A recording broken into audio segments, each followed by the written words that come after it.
저희 아이들 어릴 적에 수원 화성에 들렀던 적이 있습니다. 거기에서 정조대왕의 화성행차도를 보았었는데 굉장히 인상 깊고 또 충격적이었던 기억이 납니다. 화성행차도는 당시 정조대왕이 수원 화성으로 행궁을 할 때의 백성들의 모습을, 물론 왕의 행차도 행차지만 백성들의 모습을 잘 묘사를 하고 있는데, 여러분께서 드라마를 보시면 보통 왕이 행차한다 하면 백성들 어떤 모습으로 있던가요? 땅바닥에 다 고개를 숙이고 엎드려 있지 않습니까? 그런데 이 화성행차도를 여러분께서 직접 보시면 심지어 아낙네들까지도 다 앉아서 왕의 행차를, 고개를 다 들고 보고 있습니다.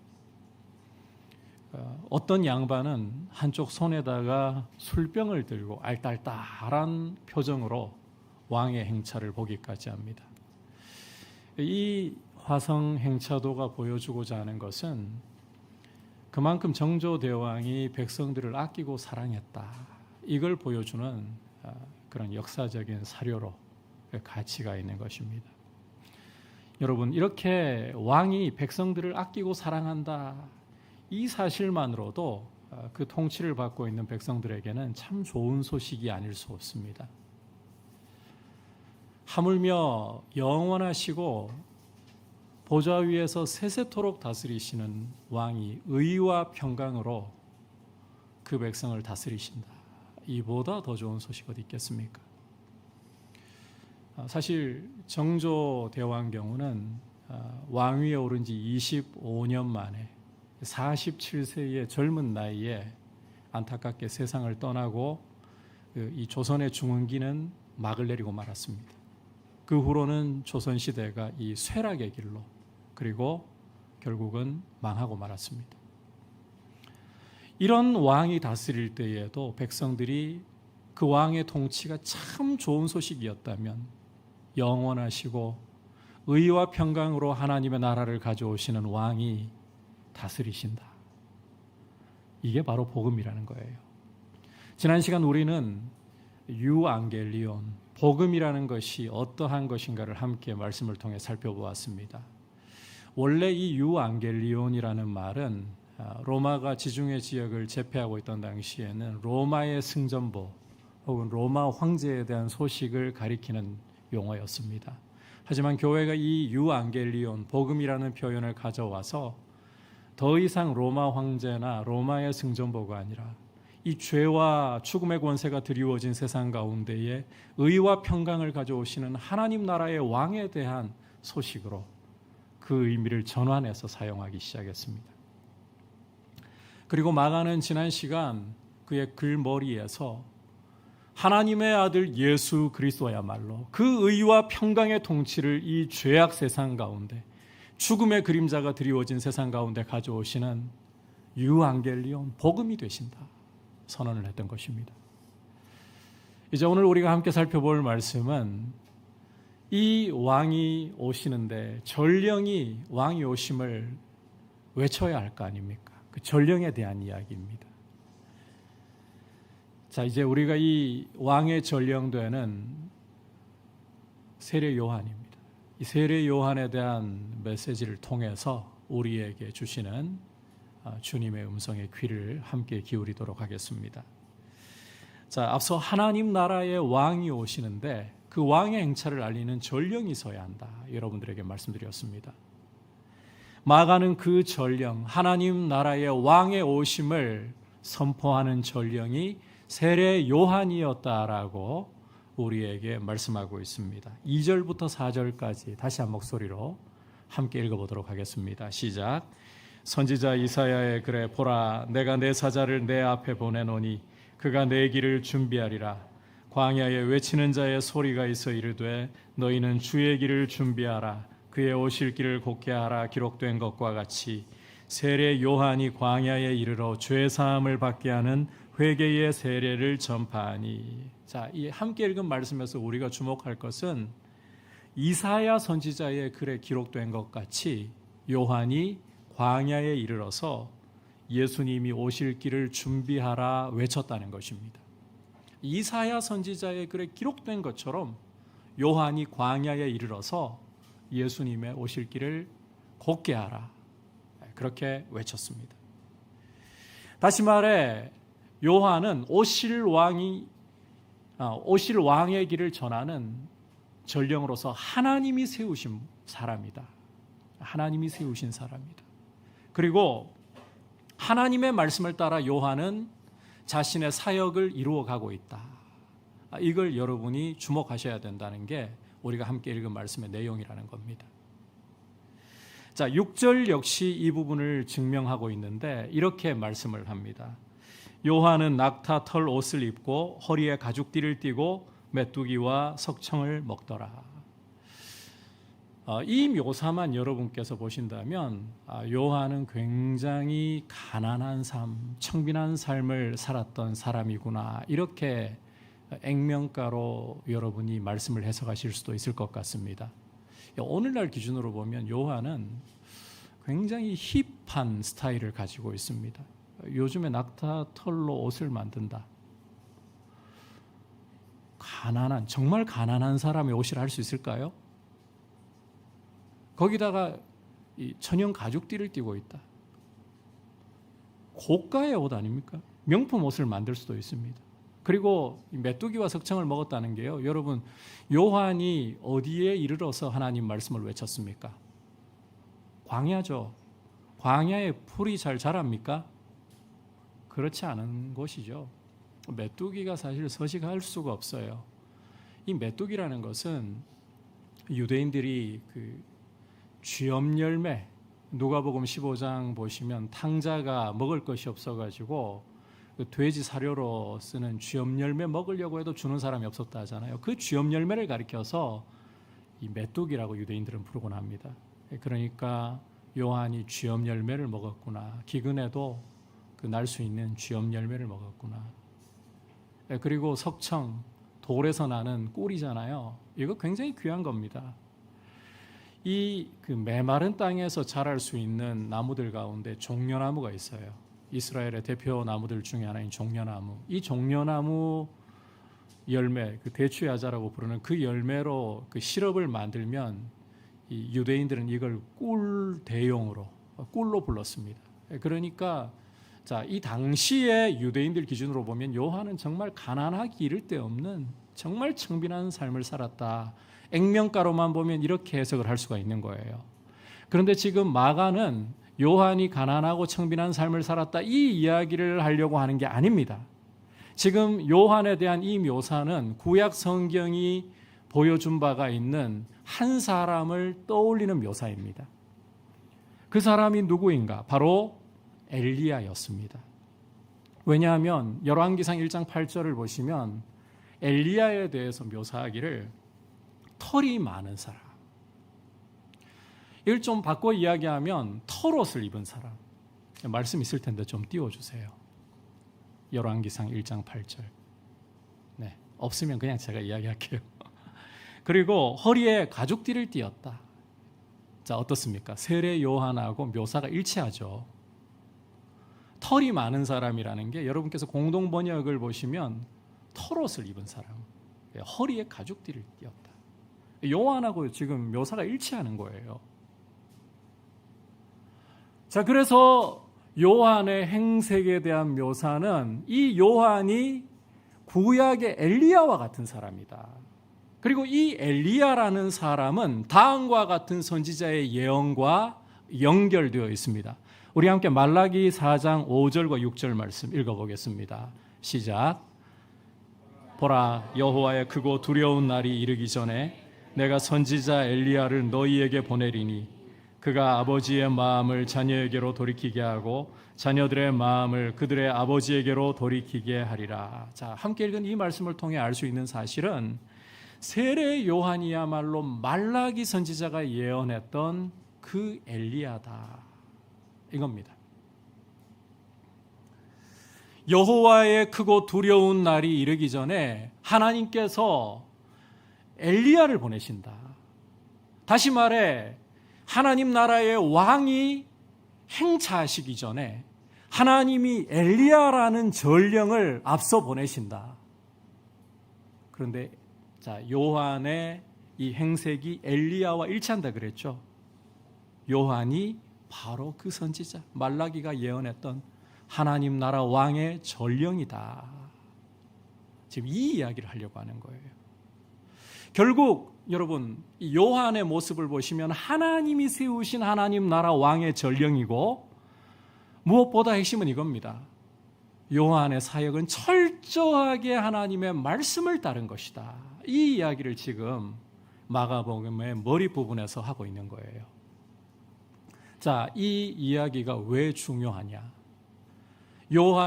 세례 요한이 하나님의 말씀을 따라 등장했고 하나님의 말씀대로 사역을 하고 있다는 이게 왜 중요하냐?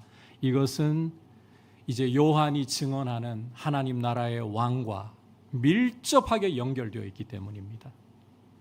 전령이었던 요한이 하나님의 말씀대로 철저하게 따르면서 그 사역을 하고 있는 것처럼 이제 그 뒤에 오실 하나님 나라의 왕 예수 그리스도는 철저하게 하나님의 말씀에 복종하시는 왕이시면서도 종으로 오신 분이다. 이 이야기를 지금 하려고 한다는 것입니다. 여러분, 이게 굉장히 중요한 묘사인 게 과거 세상 왕들이 어떠한 모습을 보이면서 행차했는가와 좀 대조를 해보면 분명하게 드러납니다. 멀리 볼 것도 없이 우리 조선시대 이 조선조 후기에 왕들이 행궁을 할 때 기록에 따르면 많게는 6,400명의 인원을 거느렸다고 합니다. 6,400명. 이 시위 병력을 비롯해가지고 문무백관들 그리고 왕을 받드는 궁녀라든지 황관이라든지 이런 사람들 다 하면 6,400명까지 왕 한 사람이 행차하는데 이걸 통해서 뭘 과시하려고 했느냐? 내가 왕이다.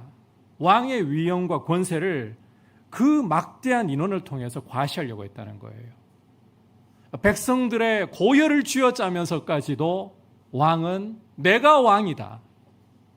이렇게 과시하려고 하는 목적으로 그 많은 수행원들을 두었다는 것입니다. 그런데 여러분, 예수 그리스도 하나님 나라의 왕이신 분이 행차하시는 모습을 그 전령이 지금 어떻게 보여주고 있습니까? 전령부터가 하나님의 말씀에 철저하게 순복함으로써 그 뒤에 오실 하나님 나라의 왕도 군림하시는 왕이 아니라 자기를 높이시는 왕이 아니라 왕이면서도 오히려 자기를 낮추어 종으로 오시는 분이시다. 종으로 오시는 분이시다. 그 온유하고 겸손한 모습을 지금 마가는 우리에게 요한을 통해 보여주고 있는 것입니다. 자, 이 점을 염두에 두고 이제 계속해서 왕의 전령인 요한이 선포하고 있는 하나님 나라 왕의 모습에 대해서 좀 더 구체적으로 보도록 하겠습니다. 우선 7절 전반부를 보시면 요한은 오실 예수님을 가리켜서 나보다 능력이 많으신 이라고 묘사하는 것을 외치는 것을 우리가 볼 수가 있습니다.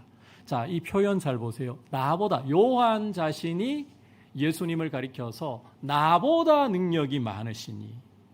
자, 이렇게 묘사하는 데는, 예수님에 대해서 묘사하는 데는 이유가 있습니다. 5절을 여러분께서 보시면 마가는 온 유대 지방과 예루살렘 사람이 다 나아가 자기 죄를 자복하고 요한에게 세례를 받았다, 이렇게 말씀을 하고 있습니다. 온 유대와 예루살렘 사람들이 다 요한에게 나가서 죄를 자복하고 세례를 받았다. 여러분, 요한이 도대체 누구이고 한데 유명한 사람으로 보일 배경이 없잖아요.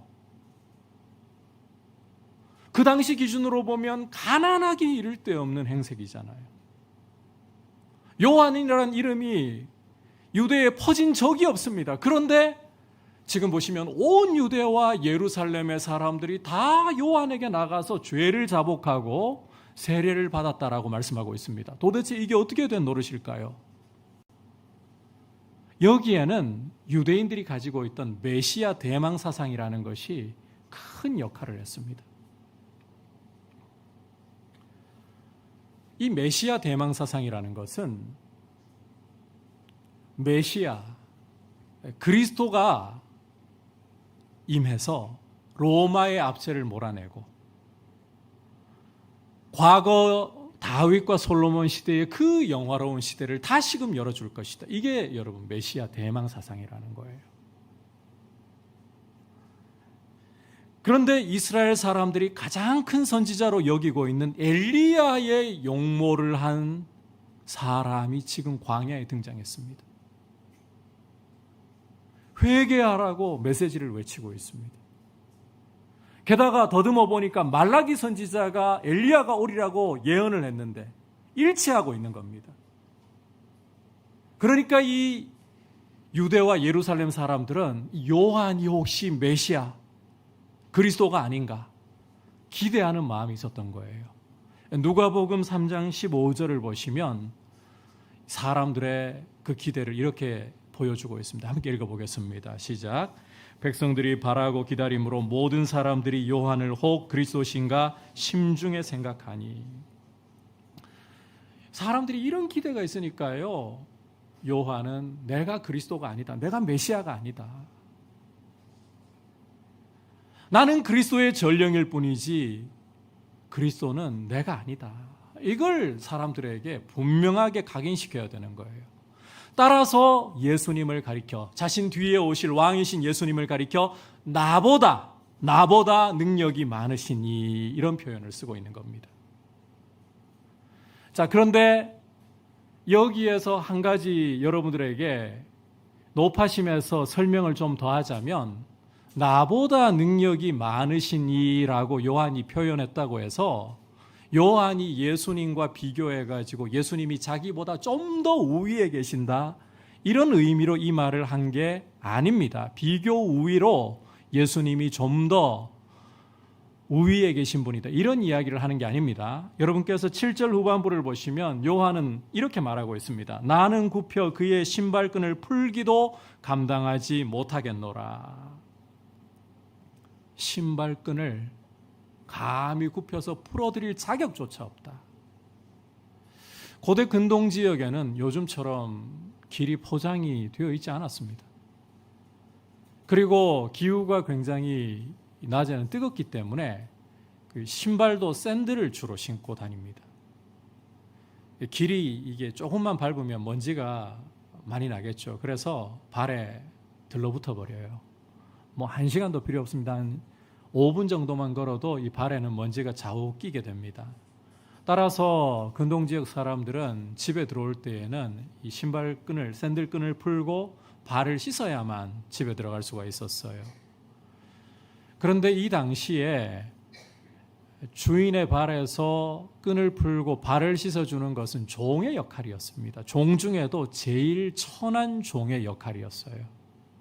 따라서 지금 세례 요한이 나는 내 뒤에 오실 왕의 발에서 신발끈을 풀 자격조차 없다 이 말을 하는 것은 그분의 종 중에서도 가장 천한 종이라고 칭할 자격조차 없다. 이걸 바꾸어 말하면 내 뒤에 오시는 왕은 비교할 수 없을 정도로 높고 크시고 능력이 많으시고 위엄이 탁월하신 분이시다. 요한은 예수님을 그렇게 증언하고 있는 겁니다.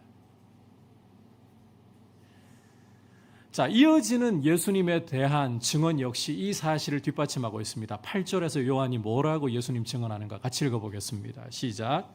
나는 너희에게 물로 세례를 베풀었거니와 그는 너희에게 성령으로 세례를 베푸시리라. 요한 자신은 그저 물로서만 세례를 베풀 뿐이다. 바꿔 말하면 외형적이고 형식적인 면에서만 죄를 씻을 뿐이다. 하지만 내 뒤에 오실 하나님 나라의 왕은 성령으로 세례를 주시리라. 내면에서부터 참된 씻음과 참된 변화를 주신다. 지금 이렇게 요한이 외치고 있는 거예요. 게다가 여러분, 성령으로 세례를 아무나 베풀 수 있습니까? 성령으로 세례를 베풀 수 있는 사람이 과연 누가 있느냐? 결코 없습니다. 성령으로 세례를 준다는 것은 우리가 지난 시간에 예수님에 대해서 보았지만 하나님 나라 왕이시기 때문에, 하나님의 아들이시기 때문에, 하나님과 동등하시기 때문에 가능한 겁니다. 여러분, 요엘 2장 28절 말씀을 함께 귀를 기울여 보도록 하겠습니다.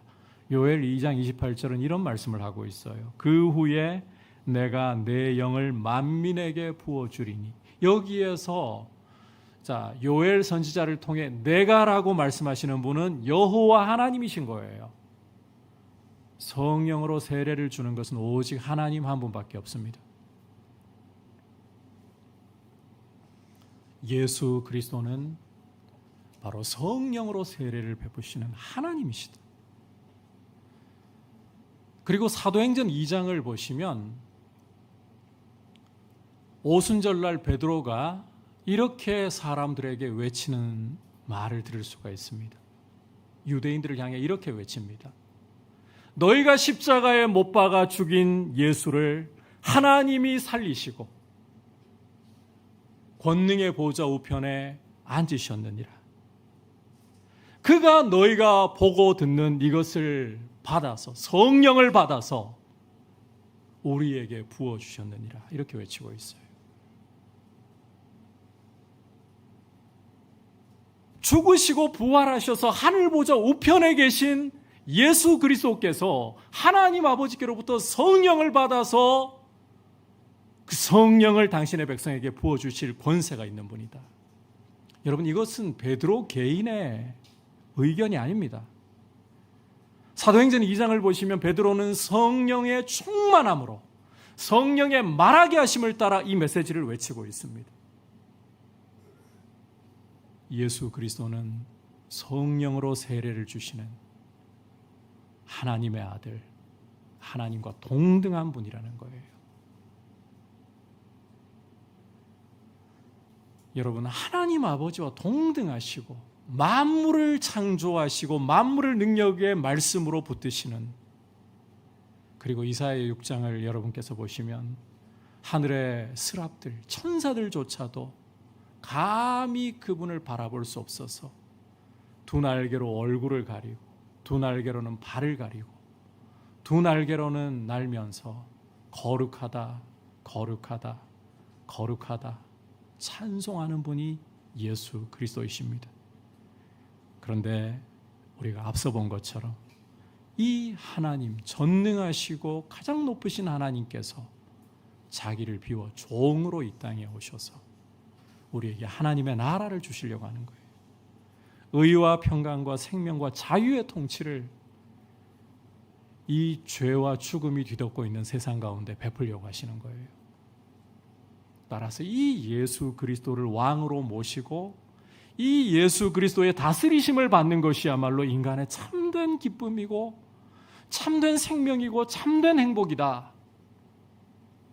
우리는 오늘 이 말씀을 통해서 이 사실을 볼 수가 있는 것입니다. 저는 여러분들께 한번 여쭤보고 싶습니다. 여러분들에게 참된 행복이 무엇입니까?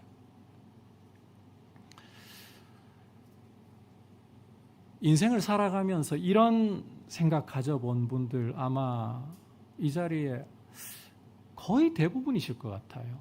제가 무조건이라고 말을 할 수는 없을 것 같고 아마 대부분이 이런 생각을 가져보셨을 것 같아요. 내가 재벌 집안에 태어났더라면, 그런 생각 한번 가져보신 적 없습니까? 여러분들을 제가 너무 쉽게 판단했다면 죄송합니다. 저는 그런 생각 가져봤어요, 과거에. 건강 문제에서는 모계 쪽이 참 중요하잖아요. 어머니나 할머니나 이렇게 모계 쪽을 보면 90을 가뿐하게 넘겨서 한 95이 되어도 여전히 식사 잘하시고 뭐 동네 출입 잘하시고 이런 건강을 가지고 참 내가 건강을 물려받았어야 되는데 이런 부러움이 있으신 분은 없으십니까?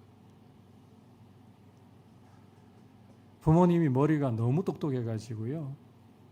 과거에야 우리가 참 어려운 시대를 살았기 때문에 부모님이 대학을 못 나오셨다 하더라도 굉장히 똑똑한 머리 때문에 뭐 저는 이런 이야기도 들어봤어요. 공부 평상시에는 전혀 안 하다가 시험 치기 전날 고등학생이 시험 치기 전날에 그냥 책을 이렇게 그냥 읽으면서 넘겨보는데 시험 치면 하나밖에 안 틀려도 뭐 이런 머리를 좀 물려받아가지고 내가 원하는 대학에 척척 합격할 수 있는 이런 게 여러분 행복이라고 생각하지 않습니까? 솔직히 부럽지 않습니까?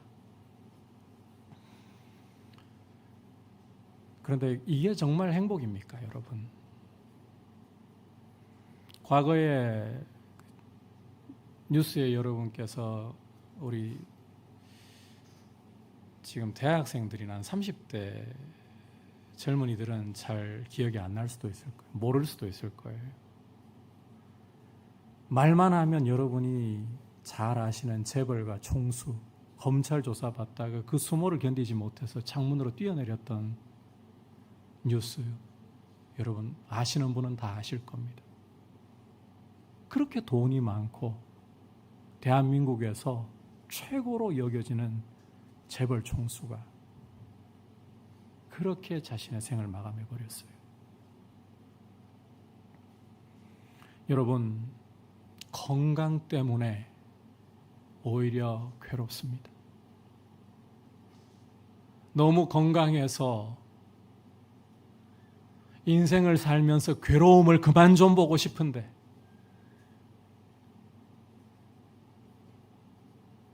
가정에 벌어지는 괴로운 일들을, 주변에서 일어나는 괴로운 일들을 보고 있자니 장수가 축복이 아닙니다. 머리가 똑똑해서 성공을 한다고요? 저도 긴 인생 산 거 아니지만 예전 나이로 하면 제가 5학년 3반이잖아요. 조금은 살아봤잖아요. 제 친구들도 주변에서 보잖아요. 과거에 공부 잘했던 친구들, 머리 똑똑했던 친구들이 인생을 잘 살고 있지 않더라고요. 고등학교 때나 대학생 때 저런 친구들 앞으로 미래가 어떻게 될까 걱정스러웠는데 지금 보면 신앙생활도 더 잘하고 있고 삶이 훨씬 풍성해요. 여러분, 우리가 참 행복이라고 생각하는 것이 욕심이 차오르고 우리 눈이 가려지게 되면 이걸 제대로 보지 못합니다. 성경은 우리의 참된 행복과 참된 자유와 참된 기쁨은 왕이신 예수 그리스도께서 우리의 삶에 오셔서 우리를 다스려 주시고 우리와 동행해 주시는 것이라고 분명히 말씀하고 있습니다. 여러분, 진정한 기쁨은 우리가 하나님의 자녀가 되어서 하나님의 은혜의 보좌 앞에, 그 자비하신 보좌 앞에 나아가 그분을 아버지라 부르며 우리의 삶의 모든 것을 그분 앞에 도로할 수 있고, 장차 주님 오실 날에 우리의 몸이 부활하고 영원한 영광의 나라를 기업으로 얻을 수 있는, 여기에 진정한 행복이 있고 진정한 축복이 있는 거예요. 저는 다시 한번 여러분들에게 강조하고 싶습니다. 이 강단에서 하나님의 모든 자비하심으로 여러분들에게 강조하고 싶습니다. 여러분, 우리의 눈이 열려야 돼요. 세상에 썩어질 것과 지나갈 것들이 참 행복으로 보인다면 우리 안에 욕심이 고개를 들어서 우리도 모르는 사이에 우리의 눈을 가리고 있다는 것입니다. 세상의 가치관이 우리의 눈을 뒤덮고 있다는 것입니다. 성령께서 눈을 열어주시면 높은 산이나 거친 들이나 초막이나 궁궐이나 내 주 예수 모신 곳이 그 어디나 하늘나라. 여러분, 예수 그리스도의 왕 되심 아래 그분의 통치를 받고 그분과 동행하는 것이 참 행복이심을 여러분 다시 한번 가슴에 새기고, 내가 하나님을 아버지라 부를 수 있는 이 큰 은혜를 주님 앞에 감사하고 기뻐할 수 있기를 축복합니다. 이제 마지막으로, 그렇다면 이 왕이, 예수 그리스도라는 하나님 나라의 왕이 내 삶에 오시는 길이 무엇이냐? 오늘 세례 요한의 사역을 보면 그 메시지가 주의 길을 준비하라, 주의 오실 길을 곧게 하라, 이 메시지를 외치고 있잖아요. 도대체 무엇이 하나님 나라 왕이신 예수님이 우리에게 오실 길을 준비하는 것이고, 패인 곳은 돋우고 높아진 곳은 깎아서 왕이 오실 길을 평탄하게 하는 것이냐? 요한의 실제적인 사역을 통해 우리는 그것을 엿볼 수가 있습니다. 우리 함께 4절과 5절 말씀 한 목소리로 읽어보도록 하겠습니다. 시작. 세례 요한이 광야에 이르러 죄사함을 받게 하는 회개의 세례를 전파하니 온 유대 지방과 예루살렘 사람이 다 나아가 자기 죄를 자복하고 요단강에서 그에게 세례를 받더라. 자, 앞서 이사야와 말라기 선지자가 하나님의 말씀을 따라 예언했던 왕의 전령이 세례 요한이다라는 거 우리 보았잖아요. 이 요한은 왕의 길을 준비하는 것, 왕의 길을 곧게 하는 것입니다. 자, 그런데 이 사람이 한 일이 바로 그 왕의 길을 준비하는 것이다, 곧게 하는 것이다 볼 수가 있는데, 여러분, 이 요한의 호칭에서부터 우리는 볼 수가 있어요. 요한이라는 이름은 당시에 굉장히 흔하게 사용되던 이름입니다. 예수님의 형제 가운데서나 제자들 가운데서도 바로 요한이라는 이름이 등장하고 널리고 널린 이름이 요한이라고 보면 돼요. 그런데 이 요한, 왕의 전령인 요한을 구별해주는 호칭이 뭐였습니까? 세례라는 호칭이었죠. 이 사람이 하고 있는 사역을 그 사람을 가리키는 대명사로 삼아버린 거예요.